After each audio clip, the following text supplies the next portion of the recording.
সর্বোচ্চ সহনশীল সংযম ধৈর্য নিয়ে ক্যাম্পাসগুলোতে ছাত্র রাজনীতি কার্যক্রম আমরা পরিচালিত করছি। ছাত্রলীগের যে নৈরাজ্যকর ছাত্র রাজনীতি উপহার দিয়েছে, সেজন্য সাধারণ শিক্ষার্থীদের কাছে ছাত্র রাজনীতি নিয়ে একটি বিতৃষ্ণা রয়েছে।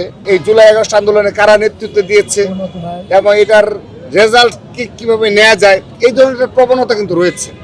আমরা এগুলো নিয়েও আমাদের কোনো মাথা ব্যথা নেই। শিক্ষা প্রতিষ্ঠানগুলোতে সামান্যতম যেন বৈষম্য যেন না হয়। আমরা বাংলাদেশ জাতীয়তাবাদী ছাত্র দল সর্বোচ্চ সহনশীল সংযম ধৈর্য নিয়ে ক্যাম্পাসগুলোতে ছাত্র রাজনীতি কার্যক্রম আমরা পরিচালিত করছি। তো এই পর্যায়ে এসে সর্বশেষ সময়ে ছাত্রদল সবচেয়ে বেশি বাধার মুখোমুখি হচ্ছে যে সর্বশেষ সময়ে ছাত্রলীগের যে নৈরাজ্যকর ছাত্র রাজনীতি উপহার দিয়েছে, সেজন্য সাধারণ শিক্ষার্থীদের কাছে ছাত্র রাজনীতি নিয়ে একটি বিতৃষ্ণা রয়েছে। তো সেগুলো আমরা রিকভারি করার জন্য আমরা প্রচেষ্টা চালিয়ে যাচ্ছি ক্যাম্পাসগুলোতে। কিন্তু সর্বশেষ সময়ে বিশেষ করে এই বৈষম্য বিরোধী ছাত্র আন্দোলনের ব্যানারে যারা নেতৃত্বে ছিল, বিশেষ করে তারা কিন্তু লক্ষ্য করে দেখুন আপনারা যে তাদের নেতৃত্ব মেনেই তো আমরা ছাত্রদল এই জুলাই আগস্ট আন্দোলন সফল করেছে। আমরা আমাদের নিজস্ব কোনো ব্যানার তো আর ব্যবহার করিনি। বৈষম্য বিরোধী ছাত্র আন্দোলনের সমন্বয়কদের পরামর্শক্রমেই তাদের সাথে আলোচনার মাধ্যমে ছাত্রদলের আমরা রাজপথে ছিলাম এবং আন্দোলনকে সফল করেছি।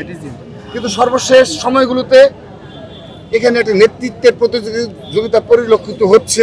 দেখা যাচ্ছে যে এখানে আপনার এই জুলাই আগস্ট আন্দোলনে কারা নেতৃত্ব দিয়েছে এবং এটার রেজাল্ট কিভাবে নেওয়া যায়, এই ধরনের প্রবণতা কিন্তু রয়েছে।